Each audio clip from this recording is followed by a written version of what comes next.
Después de hablar del primer pilar de logoterapia, vamos a hablar del segundo, que es la voluntad de sentido. Y este es un elemento que es clave. ¿Se acuerdan cuando hablamos de la vida y obra de Viktor Frankl en módulos anteriores? ¿Se acuerdan cuando Frankl trabajó en los centros de prevención del suicidio o de asesoramiento para jóvenes? ¿Qué pasó? En ese momento él descubre algo que es muy interesante y que es muy importante, ¿no? Si yo trabajo con una población que ha pensado en suicidarse, pareciera que si mi lógica me invita a reflexionar sobre una investigación, la lógica me dice, investiga por qué la gente se suicida. Pero Frankl hizo ese giro, ¿se acuerdan? No es por qué la gente se suicida, sino por qué la gente, aunque piense en suicidarse, decide no hacerlo. Y ahí aparecen respuestas como: quiero algún día escribir un libro, quiero tener una profesión, mi familia es muy importante, quiero ser padre, quiero ser madre, quiero ser profesora, quiero ser psicóloga. Aparecen muchos elementos. A eso Frankl lo llamó precisamente poder anticipar un sentido. Es decir, cuando alguien da la respuesta hacia dónde, qué le impide el suicidio precisamente, qué es lo que hace que decida no suicidarse, ¿no? Así como decía Camus, que el decidir no suicidarse es una decisión que le da sentido a la existencia, ¿no? Entonces, plantean los pesimistas como Camus y Cioran, precisamente esas decisiones que me hacen no tomar esa decisión me lleva precisamente a anticipar un sentido, un valor hacia adelante. La conciencia, ¿se acuerdan como hablamos en el módulo anterior? La conciencia anticipa, intuye valores. Por lo tanto, Frankl lo que plantea ahí es que el ser humano está intencionado o se mueve hacia el descubrimiento del sentido de su existencia, que el ser humano puede anticiparla. Y esto, pues en este momento tal vez nos puede sonar obvio, nos puede sonar lógico, pero acordemos que estamos hablando de los años 20, años 30, en la posguerra entre la Primera y la Segunda Guerra Mundial, donde en la Viena de la época habían dos pensamientos que eran más fuertes. El primero, el de Sigmund Freud. Sigmund Freud era una persona que vivía en Viena, en un distrito un poco más acomodado económicamente, y se dedicaba a investigar y a hacer consulta o plantear una teoría con las personas que decían que por lo general eran mujeres victorianas, ¿no? Entonces la investigación surge y después de su autoanálisis conoció algo que él llama el principio del placer. El principio del placer tiene que ver con cómo el ser humano está evitando el displacer a toda costa. Como vimos anteriormente, el ello eleva, el superyo presiona y el yo está en el medio. Y a eso es lo que Freud llamaba, no precisamente, los mecanismos de defensa. La sublimación, la proyección, la negación, simplemente como una forma de evitar el displacer. A eso Frankl le da el nombre de la voluntad de placer en sus libros. La voluntad de placer, como la plantea Frankl, de lo que nos decía Freud, es que el ser humano está intentando evitar el displacer del malestar, ¿no? Evitar el malestar psicofísico, el malestar de la ansiedad, el malestar del estrés, el malestar que también se transmite a lo biológico. Estamos constantemente queriéndolo eliminar. Y esa voluntad de placer lo que nos hace constantemente es distensionar ese malestar. Y de cierta manera la psicología ha apoyado esas teorías desde la época de Freud, y Frankl aparece en los años 20, 30 planteando algo completamente distinto, pero en la actualidad la teoría de Frankl está mucho más apoyada. Podemos ver cómo actualmente, por ejemplo, las terapias de tercera generación, como la terapia de aceptación y compromiso, cuando uno lea Stephen Hayes, pueden contar que el tema no es evitar el sufrimiento, sino poder afrontar el sufrimiento, poder tomar una posición ante el sufrimiento, oponerse al sufrimiento. Oponerse es tomar una posición, o ponerse, tomar posición ante el sufrimiento. Por lo tanto, ahí pareciera que la teoría de Freud, de la voluntad de placer, empieza a caer, ¿no? Pero Freud estaba en los anillos centrales de la Viena de la época. Un discípulo de Freud que se llamaba Alfred Adler, él se encontraba un poco más en los anillos exteriores, cerca de la zona del Danubio, donde estaban los puertos, donde estaba la gente que tenía menor condición económica. Normalmente casi todas las ciudades parece que hacia afuera es como que se van las personas que tienen menos recursos, ¿no? Quedando lejos del centro, y eso también sucedía en Viena de la época. Y ahí estaba Alfred Adler trabajando con personas, y Alfred Adler se da cuenta que en ellos, en esas personas con las que trabajaba, hay una sensación de no reconocimiento, ¿no? Como de no ser reconocido, como una sensación de inferioridad, que está tomado de la inferioridad del órgano como teoría directamente, ¿no? Vuelve nuevamente a lo psicológico, lo explican más desde lo biológico, que es lo que pasa directamente con Adler. Entonces nos plantea que el ser humano está buscando precisamente el reconocimiento, el ser reconocido, y a eso Frankl lo denomina la voluntad de poder. La voluntad de poder precisamente es eso.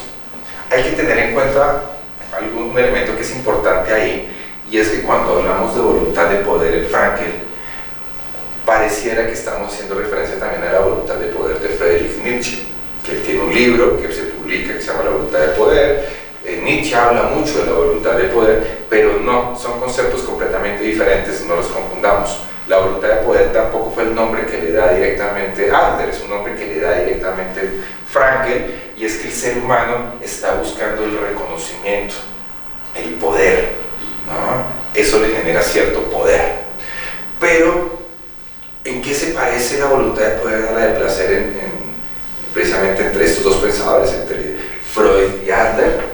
En que ambos lo que buscaban con el poder y con el placer es evitar el displacer, por lo tanto distensionar el malestar psicofísico, y ahí es donde sucede el problema, y más en una época en la actualidad donde pareciera que estamos viviendo la dictadura de la felicidad, donde casi que nos obligaran a ser felices todo el tiempo, ¿no?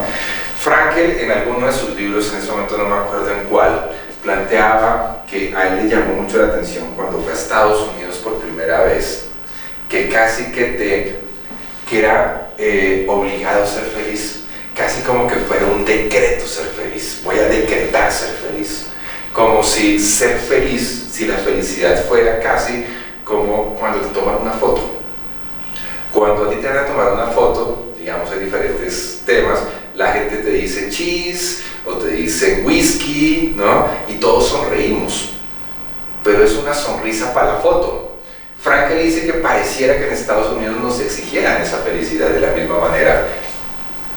Tienes que ser feliz, y parece que fuera una de las tradiciones en la actualidad, o de los temas más comunes en la actualidad, donde se le exige a la gente la felicidad, donde la meta última del ser humano es ser feliz. Es más, ser feliz como un estado, mantenerte feliz todo el tiempo. Yo no sé si eso sea posible o sea sano psicológicamente. Para mí la felicidad se convierte realmente para mí la felicidad está en el pasado, en los recuerdos felices, no está en el momento, ¿no? Porque cuando ya sucede, ya se convierte en recuerdo, y ahí surge la felicidad. Entonces, el placer y el poder se puede confundir en la época, tal vez con una voluntad de felicidad. Pero Frankl nos plantea precisamente lo contrario. La logoterapia no te dice busca la felicidad, sino busca razones por las cuales vivir y por cuál hasta, podríamos decirlo, por cuáles morir. Porque entregarte tu vida, como donarte a algo, a un valor, a un sentido. Y eso es lo que plantea Viktor Frankl con la teoría motivacional. de la teoría motivacional de la logoterapia. Antes se decía que lo que movía al ser humano, la motivación básica, era la evitación del displacer. Otro, que el poder. Y Frankl dice, no, es encontrarle un sentido a tu existencia. Es saber para qué estoy acá, para qué es importante que yo esté, cuál es esa diferencia que yo voy a hacer, cuál es como diría el maestro Keating a Todd en la Sociedad de los Poetas Muertos, cuál va a ser tu verso que le vas a regalar al mundo, tu propio sello, tu propia marca, tu propio estilo. ¿Qué es aquello que tú vas a hacer? Que aunque lo haga todo el mundo, la forma en que tú lo hagas es diferente. Y ese sello le da ese sentido a tu existencia, precisamente. A eso es lo que Frankl denomina la voluntad de sentido. La voluntad de sentido es esa capacidad que tenemos los seres humanos de vernos aquí y ahora, quien estoy siendo, con gerundio, verme como posibilidad, verme hacia adelante como una mejor versión de mí mismo, como una posibilidad de sentido hacia un valor, y de esa manera diríamos casi que yo le arrojaría una cuerda como si fuera un vaquero, le arrojo la cuerda hacia el valor, hacia el sentido, y voy a poder caminar hacia allá más fácilmente. Si me caigo, si me tropiezo, voy a estar sujetado a esa cuerda que está tensionada. Acuérdense, la voluntad de placer y la de poder lo que buscan es distensionar. Lo que vamos a hacer con la voluntad de sentido es intencionar la cuerda, tensionarla. Por eso la voluntad de sentido es una sana tensión entre quién soy y quién puedo llegar a ser, entre quién soy y el sentido. Y como voy con esa cuerda tensionada, como hacen los escaladores de roca, haríamos realidad la frase de Nietzsche: quien tiene un para qué puede soportar casi cualquier cómo, porque a pesar de tropezarnos, seguimos agarrados a ese sentido, hacia ese valor. La voluntad de sentido de esa manera se vuelve entonces la teoría motivacional de la logoterapia. Lo que mueve al ser humano, lo que mueve la voluntad del ser humano, es encontrarle un sentido a su existencia. Y bueno, no es que el placer esté mal, no es que el poder esté mal. El asunto es que en la voluntad de placer o en la voluntad de poder confundimos al placer y el poder como el fin último, cuando realmente el placer es la consecuencia de alcanzar un fin y el poder es un medio para alcanzar el fin. Porque parece que el poder, cuando es solamente voluntad de poder, es un poder sobre los demás. Pero cuando el poder se convierte en un medio para alcanzar un fin, hablamos de un poder para. Y eso inevitablemente me acuerdo un poco de Batman y de Flash cuando conversaban. Y Flash le preguntaba a Batman y le decía: oye, ¿cuál es tu superpoder? Y Batman le decía: soy multimillonario. Y es eso, el poder para algo, para recuperar la justicia en nosotros, que era lo que hacía Batman. Devolverle la justicia a los otros. Por eso, la logoterapia plantea es que encuentres una meta hacia donde dirigirte, y el resultado de alcanzarla es la felicidad y el placer. No está mal sentir placer, no está mal sentir alegría o felicidad, pero no es la meta final, es la consecuencia de la realización del sentido y de los valores. Pero ahí también tenemos que tener en cuenta unos elementos que son importantes, y es que en la voluntad de sentido nos vamos a decidir hacia un sentido, nos vamos a decidir hacia unos valores, hacia una versión de mí, pero lo que intuimos sería fácil que solamente fuera una cosa, pero realmente surgen muchas cosas alrededor, surgen muchas posibilidades. El problema es que muchas veces queremos tenerlas todas, y lo difícil es aprender a renunciar. Yo soy la suma de mis restas, decían por ahí. Muchas veces lo meritorio de que alguien logre metas, de que alguien se convierta en una figura a quien seguir, no es lo que logró, sino lo que tuvo que renunciar para lograrlo. Y eso es clave, eso es distinto. Lo difícil va a ser decidir, pero cuando hay sentido, cuando hay valores, y cuando trabajamos precisamente desde el sentido de los valores, desde esta postura lo que vamos a ayudar es a que encuentren cuáles son los valores más altos, porque no hay conflictos entre los valores precisamente, porque yo me dirijo hacia un valor más alto, y lo podemos ayudar a través del diálogo socrático, el método fenomenológico, ayudarlo a que encuentre los valores y que tome las decisiones, pero que esta persona decida, es decir, que responda a la pregunta que la vida le ha hecho, y de esa manera poder desarrollar esa voluntad de sentido, esa sana atención que te permite descubrir un sentido y nuevamente otro, y luego nuevamente otro, porque realizar uno no es la única tarea, realizamos otro, pero siempre van a aparecer nuevos horizontes de valores y de sentido.